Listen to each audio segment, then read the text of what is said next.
gamers, if you like rolling dice and pushing your luck, then you want to check out The Walking Dead or the Invincible dice game. Let's take a look at how this game plays.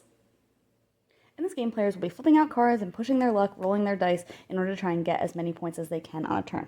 So a player will start with all of the dice in front of them and the 3 wound cubes, and will flip out a card to start the turn. Every turn they have to roll the blue die, and then they can pick and choose which of the other dice that they want to use in order to get the necessary attack points for the card. So maybe I might roll some of these yellow weaker dice. And because I hit the necessary amount of pips on those dice, then I would get to bank this card to hopefully score some points at the end of my turn.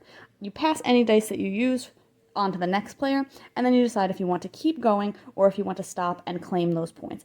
If at any point you bust by running out of dice or running out of wound cubes, you don't get any points for that turn, so you have to pick and choose depending on how many points maybe that you've potentially earned.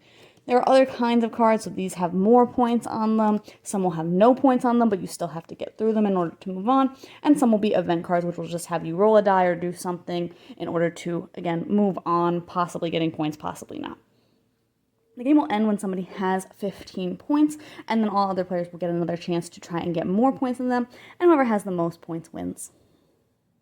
The games are exactly the same, they just have a different theme on them. I like both of these themes, so pick and choose, doesn't really matter to me. You're just rolling some dice, pushing your luck a little bit, trying to get as many points as you can without pushing your luck too far and busting and not getting any of those points for the turn. I definitely thought there was kind of a double layer of luck there because you're drawing a card and you might get a card that has no potential for points, but you still have to make your way through it, and you kind of feel like you're wasting dice a little bit. And then, of course, you have the luck of rolling the dice on top of that. So sometimes it can be a little bit frustrating because you're trying to push your luck to get more points, but you might get faced with just no points, no potential for points, or just really hard cards at the wrong time. But that's kind of the nature of the game. It is really light. It's very quick to learn, very quick to play. So I did like it. I think it works really well.